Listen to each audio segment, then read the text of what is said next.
चलिए नमस्कार बच्चों, मैं मोहम्मद सर आप लोगों का बहुत बहुत स्वागत करता हूं। और आज हम लोग क्लास 11th का सेट्स चैप्टर पढ़ रहे हैं। उसमें लेक्चर नंबर 3 हमारा क्या हो रहा है, अपलोड होगा आज।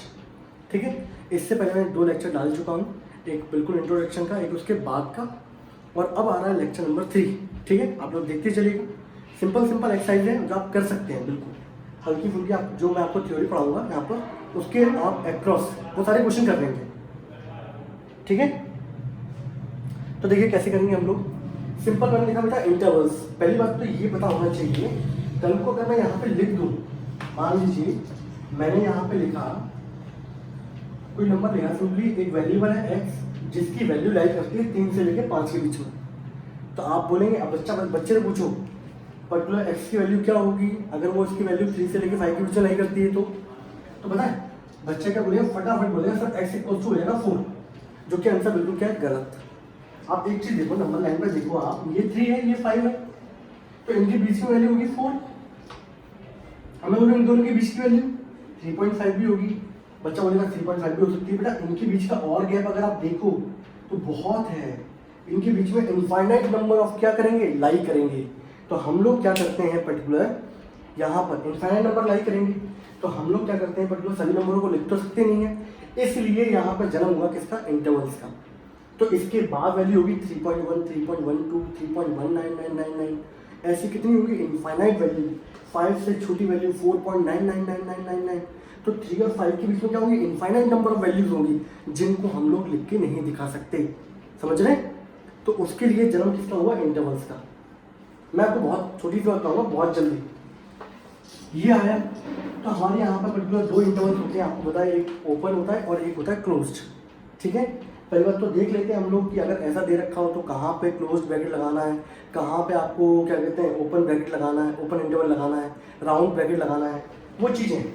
ठीक है, तो देखो जब भी यहाँ पे लेस देन का साइन दे रखा हो, इनइक्वालिटी है हमारी, तो यहाँ पे हमेशा साइन लगता है किसका, राउंड ब्रैकेट लगेंगे। इसके लिए कौन से ब्रैकेट लगेंगे बच्चों, दैट इज राउंड ब्रैकेट। ठीक है, और कल को यही कंडीशन अगर ऐसी लिखी होती बच्चों, तो यहाँ पे इक्वल्स टू का साइन आ गया, जहां इक्वल्स टू का साइन आएगा तो वहां पे आप इंटरवल कैसे लिखेंगे, क्लोज्ड ब्रैकेट वाले लिखेंगे। तो इसके बीच में लिखेंगे 3 और 5, यहाँ लिखेंगे 3 और 5। अब अंतर क्या दोनों में, वो चीज समझ लो फटाफट। ये होता है बेटा हमारे किसके लिए, हमारे पास 2 इंटरवल होते हैं, एक होता है बेटा ओपन और एक होता है बच्चों हमारा, इसको हटा दो बच्चों, इस चीज को यहाँ लिख देते हैं जिससे आप लोगों को बहुत अच्छा लगे। ठीक है, इसके लिए हम लोगों ने ये ब्रैकेट लगाया राउंड ब्रैकेट, और ये कंडीशन दे रखी तो क्लोज ब्रैकेट लगाया। तो 2 टाइप के इंटरवल होते हैं हमारे पास, एक होता है बच्चों ओपन और एक होता है हमारे पास क्लोज्ड इंटरवल। ठीक है, तो बेटा ओपन इंटरवल का मतलब होता है, ओपन इंटरवल को हम लोग राउंड ब्रैकेट से डिनोट करते हैं, इसके भीतर कोई नंबर आ रहे होंगे ए और बी, या फिर इसको हम लोग इस तरीके से भी डिनोट करते हैं।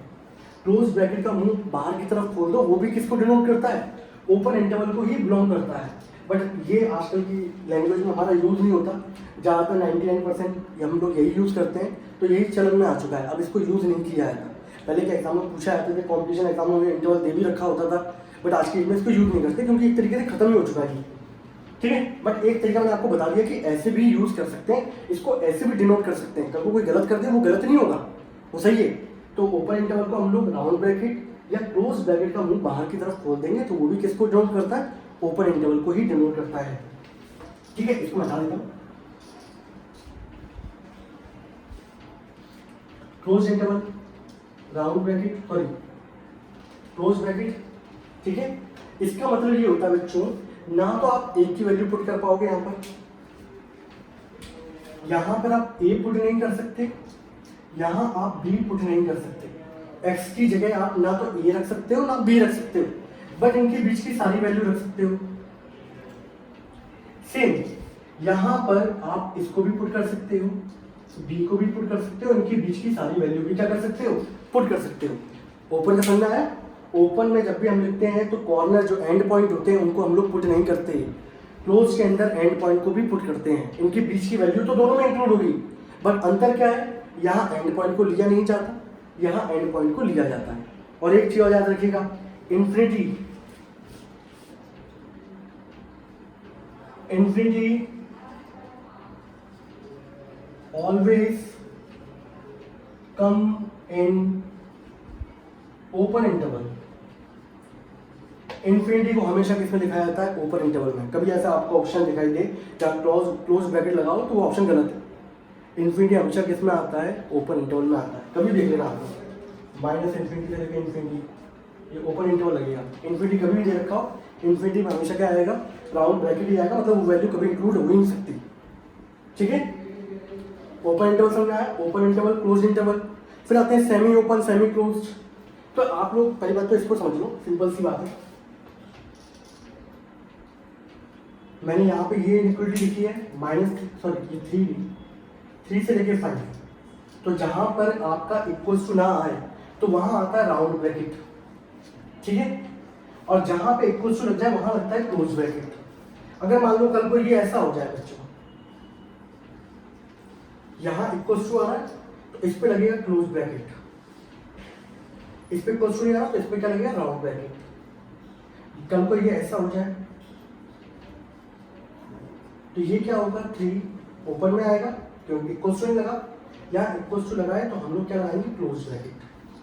तो आपकी जो एक्सरसाइज है 1.3 वाली या 1.3 है सेट्स की, उसमें आप देखिए ये क्वेश्चन दे रखे हैं, आप कर सकते हैं फटाफट। ठीक है, तो बेटा यहाँ पे देखो एक जगह क्लोज लगा, एक जगह ओपन है, इसको बोलते हैं सेमी ओपन सेमी क्लोज।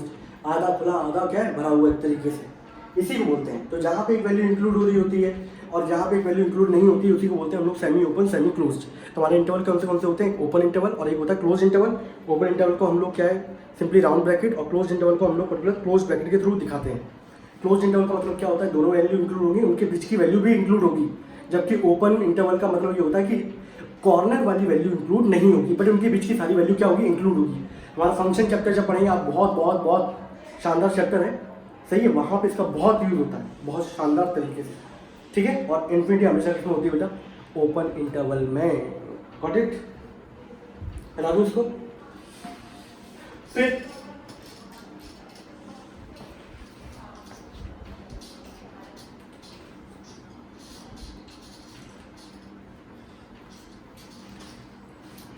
कोई दिक्कत आए तो आप कमेंट सेक्शन में लिख दीजिए। अगर कोई क्वेश्चन में दिक्कत आ रही हो आपको एनसीईआरटी की में, आप लिख दिए, मैं सॉल्व करा दूंगा यहाँ पे। ठीक है, अब इसके बाद का हम लोग पढ़ते हैं बेटा ऑपरेशन। छोटे छोटे टॉपिक हैं, फटाफट। Operation on sets. ठीक है, सेट्स में कौन कौन से ऑपरेशन होते हैं? तो देखो, जैसे हमारे सिंपली ऑपरेशन आप लोगों ने पढ़े होंगे, एडिशन, सब्ट्रैक्शन, डिवाइड, मल्टीप्लिकेशन, ऐसे ही हमारे ऑपरेशन किसके अंदर होते हैं? सेट के अंदर। तो पहले नंबर का जो ऑपरेशन होता है वो होता है union. Union of two sets, इसको डिनोट करते हैं बेटा हम लोग कैपिटल यू से, ऐसे इस तरीके से यू से हम लोग डिनोट करते हैं इसको, अच्छे से लिखो ऐसे। ठीक है, यूनियन का मतलब होता है बच्चों एडिशन। क्या मतलब होता है बच्चों? एडिशन। अब ये नहीं कि 1+2 ऐड हो जाएगा, सेट्स को कंबाइन करके लिखना ही क्या कहलाता है? यूनियन कहलाता है। मैं आपको समझाता हूँ, सिंपली एग्जांपल देता हूँ। कल को मान लीजिए मैंने एक सेट लिखा a बराबर 1 2 3, मैंने एक बी सेट लिखा मान लीजिए 4 5 6 या 4 5 लिख दिया। अब मैं इनका अगर यूनियन कर दूं, यूनियन मैंने कर दिया, तो दोनों को पर्टिकुलर जितने भी एलिमेंट्स हैं उनको कंबाइन करके लिख दीजिए आप। तो कंबाइन करके जब लिखोगे तो ये कितना आएगा? 1 2 3 4 और 5। इसे बोलते हैं बच्चों यूनियन। ठीक है, मान लीजिए एक सिंपल और ले लेते हैं हम लोग, सी सेट ले लेते हैं। मैंने लिख दिया 1 2 3 4। एक डी मैंने सेट लिख दिया मान लीजिए 3 4 5 और 6। अब मान लीजिए मैंने सी यूनियन डी कर दिया, तो सी यूनियन डी का मतलब ये है कि दोनों के सेट्स के एलिमेंट को कंबाइन करके लिख दो। तो 1 2 3 4 5 और 6। अब आपको पता है कि सेट्स के अंदर प्रॉपर्टी होती है कोई भी एलिमेंट बार बार रिपीट नहीं होता। ठीक है, यहाँ पे एलिमेंट रिपीट नहीं होगा। तो 1 2 3 4 है, 3 4 5 6 है, तो ये 3 4 दो बार आ रहा है, बट हम लोग एक ही बार लिखते हैं। मैंने क्या कहा था, आप पिछला लेक्चर उठा के देख लो। तो elements never repeat, and order कुछ भी हो सकता है, आगे पीछे एलिमेंट्स हो सकते हैं। तो यहाँ पे 3 4 को हम लोग दोबारा ही लिखेंगे, एक बार ही लिखेंगे। इसे ही बोलते हैं बच्चों हम लोग क्या? यूनियन। तो यूनियन का मतलब ये है कि दोनों सेट्स के एलिमेंट को कंबाइन करके एक बार में लिख दो, इसे कहते हैं यूनियन। Got it? दूसरी चीज आती है यूनियन का सिंबल क्या होता है, ये वाला। ठीक, एक काम करते हैं, इसको लिखे रहने देते हैं जिससे हमारा काम क्या है चलता रहेगा। दूसरे नंबर पे आता है हमारा इंटरसेक्शन।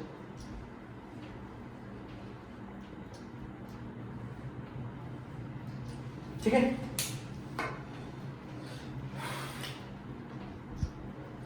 इंटरसेक्शन का सिंबल ये होता है बच्चों। इंटरसेक्शन का मतलब होता है बच्चों कॉमन। क्या होता है, कॉमन। मान लीजिए फॉर एग्जांपल आप जैसे लिखते हैं एक लाइन गिरी एक लाइन गिरी, दोनों का इंटरसेक्शन पॉइंट आता है, ये तो होता है इंटरसेक्शन पॉइंट।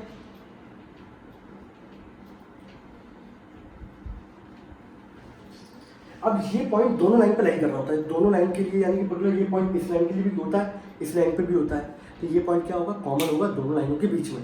तो इंटरसेक्शन का मतलब जो निकल के आता है वो आता है कॉमन। ठीक है, सिंबल ये होता है। अब देखो यार, यहाँ पर एक काम करते हैं हम लोग, इसको इंटरसेक्शन कर देते हैं, आसान हो जाएगा हम लोगों के लिए।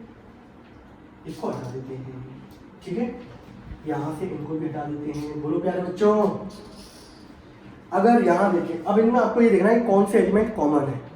तो यहाँ पे देखो मेरा कॉमन कौन से है इनके अंदर, तो इनके अंदर कुछ भी कॉमन नहीं है, तो हम लोग ये क्या लिख देंगे बेटा, 5, दैट इज नल सेट। 5 को ऐसे भी लिखा जाता है, ऐसे भी लिखा जाता है। कोई व्यक्ति डायरेक्ट लेक्चर देख रहा हो तो नहीं आएगा समझ में उसको, ये चीज़ें नहीं आएंगी, बाकी चीज़ें तो आएंगी। इन दोनों में देख लो बेटा कॉमन क्या है, तो यहाँ पे 3 और 4 है, यहाँ भी कितना है 3 और 4, तो यहाँ पर आ जाएगा 3 और 4। तो सी और डी के अंदर कॉमन क्या आ जाएगा, 3 और 4। कल को हो सकता है मैं अगर इन दोनों की बात करूँ, बी इंटरसेक्शन सी की, आप बता दो मुझे इन दोनों में कॉमन क्या है। आप बोलेंगे दोनों में कॉमन है 4 और 5, ये हो गया इनका इंटरसेक्शन। बोलो कोई दिक्कत, कोई दिक्कत नहीं है। ठीक है, हटा दो इसको। चलिए एक चीज और पढ़ाते हैं, इसके बाद फिर इस लेक्चर को यहीं पे क्या करते हैं खत्म। एक आता है बेटा, ये अच्छी चीज है हमारी, डिफरेंस ऑफ टू सेट।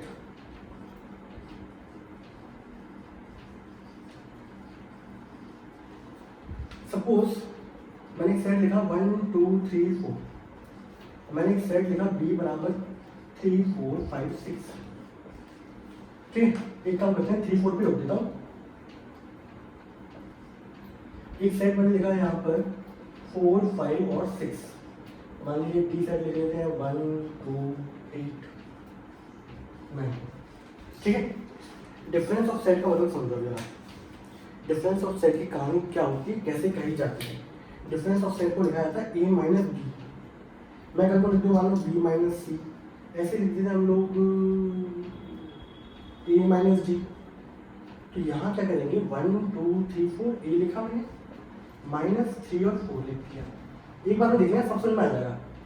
यहाँ पे b की जगह मैंने लिख दिया 3 और 4, और c की जगह लिख दिया मैंने 4 और 5 और 6। ए की जगह लिख दिया 1 2 3 4, और डी की जगह लिख दिया मैंने 1 2 8 और 9। ठीक है, ये देखिए आप, इसके बाद ये लिखा था लो इसको। अब डिफरेंस में क्या करना होता है बच्चों, याद रखना हमेशा, जो मैं बोल रहा हूँ बड़े ध्यान से। पहले सेट में से दूसरे सेट के जो कॉमन होते हैं उनको हटा दो, उसके बाद जो एलिमेंट्स बचेंगे पहले वाले सेट में उसको हम लोग लिख देते हैं। फिर से बोल रहा हूँ मैं, डिफरेंस का मतलब ये है कि पहले सेट के अंदर दूसरे वाले के जो कॉमन एलिमेंट है उनको हटा दो। तो अगर मैं देखूँ बच्चों यहाँ पर सिंपल सा, तो यहाँ पर अगर देखा जाए तो 3 और 4 यहाँ पर क्या होंगे, दोनों में कॉमन है। अब जो हट गया पहले वाले सेट में से इनको हटा दो, क्या बचा, इनमें देखो कॉमन क्या है 1 और 2। अब पहले वाले में से इन कॉमन को हटा दो, जो बचेगा वो होगा आंसर। कोई बच्चे बोल देते हैं 8 और 9 होगा, 8 9 नहीं होगा। तो मैंने बोला हूँ फिर से, पहले वाले में से जो पहले लिखा हो उनके बीच में कॉमन जो हो पहले वाले में से हटा दो, जो बचेगा वो होगा आंसर। इन दोनों में कुछ कॉमन है, आप बोलोगे सर 3 भी है 4 भी है, सॉरी 3 नहीं बच्चों, यहाँ 4 है, तो पहले वाले में से 4 चला गया, क्या बचेगा इकलौता 3। This is called difference between two set. कैसा लगा आप लोगों को, अच्छा है, आसान है। एक क्वेश्चन करा दो आपको इस पे, एक question number I think exercise 1.4 का क्वेश्चन नंबर 10 है। एक्सरसाइज 1.4 का क्वेश्चन नंबर 10। बाकी मैंने जो आपको थ्योरी बताई है उस पर सारे क्वेश्चन हो जाएंगे। कोई क्वेश्चन में अगर आपको दिक्कत आती है तो मुझे कमेंट सेक्शन में लिख देना, सर ये क्वेश्चन हम पे नहीं होगा, मैं आपको करा दूंगा यहाँ पर, ठीक है। क्वेश्चन नंबर 10 क्या है, एक सेट दे रखा है X A B C D, एक सेट दे रखा है बी डी एफ और जी, ठीक है। और आप लोगों से पूछा गया है X union Y, X intersection Y, X minus Y, और यहां लिख देते हैं वाई माइनस एक्स, ठीक है। ये मैं सारी साइड लिख दी। एक्स यूनियन वाई का मतलब क्या है बच्चों, दोनों के एलिमेंट्स को एक साथ इकट्ठा करके लिख दो, A B C D F और जी, सारे एलिमेंट्स हैं जो बार बार रिपीट हो रहे थे उनको हम लोग एक ही बार लिखेंगे। इंटरसेक्शन का मतलब क्या है, दोनों में कॉमन क्या है, तो दोनों में कॉमन देख लो, ठीक है। तो बी और क्या हो गए डी। माइनस का मतलब ये होता है पहले वाले में से जो कॉमन होते हैं उनको हटा दो, पहला वाला सेट ये रहा एक्स, कॉमन क्या थे बी और डी, इनको हटा दो, क्या बचेंगे ए और सी। दूसरे वाले में से पहले वाले को क्या है कॉमन हटा दो, दूसरे वाले सेट में से कॉमन हट गए, क्या बचेंगे ये था। तो आज हम लोगों ने इसमें क्या क्या पढ़ा सेट्स के अंदर, ये इंपॉर्टेंट चीज़ें हैं, आप लोगों को हल्का फुल्का लग रही होगी। अभी वेन डायग्राम पढ़ाऊंगा तो ये वहाँ पर क्या है डायग्राम के थ्रू हम लोग पर्टिकुलर सर्कल बना के सीखेंगे कि ये एक्स माइनस वाई क्या होता है, इंटरसेक्शन क्या होता है, यूनियन क्या होता है, ठीक है। वही मोस्ट इंपॉर्टेंट कंसेप्ट है इस चैप्टर का, एग्जाम में क्वेश्चन पक्का पूछा था उससे। तो हम लोगों ने पढ़ा इंटरवल्स क्या होते हैं हमारे, ठीक है, ऑपरेशन कौन कौन से होते हैं, union, intersection, difference between the two sets कैसे कैसे निकाला जाता है, वो सब चीज़ें, ठीक। आप लोग इसको क्या करिएगा, ट्राई करिएगा क्वेश्चंस को, 1.3 एक्सरसाइज को, 1.4 एक्सरसाइज को, और फिर बताइएगा मुझे अगर कोई दिक्कत आती है आप लोगों को। एक चीज़ और समझा दूँ, अगर मान लीजिए आपके पास 3 सेट है, सपोज मान लीजिए एक एक्स वाई है और एक और मान लेते हैं जेड। अब आप लोगों से यहाँ पूछा जाए ए नहीं पूछा है, X union Y union Z, तो कुछ नहीं करना, हमेशा 2 का पेयर बना लेना, चाहे ये बना लो चाहे ये बना लो, 2 का पेयर बना देना, जो आंसर आएगा तो उसका पेयर इसके साथ निकाल देना। ऐसे इंटरसेक्शन पूछा है तो इंटरसेक्शन निकाल देना। पहले एक्सरसाइज में यही क्वेश्चन है एक्सरसाइज 1.4 के अंदर, जो आप चुटकियों में कर लेंगे। बाकी उसके बाद हम लोग क्या है कॉम्प्लीमेंट पढ़ेंगे, यूनिवर्सल सेट पढ़ेंगे इसके अंदर, ठीक है, और वेन डायग्राम पढ़ेंगे जो इसकी नेक्स्ट एक्सरसाइज है उसमें, ठीक है। तब तक के लिए टाटा और बाय बाय।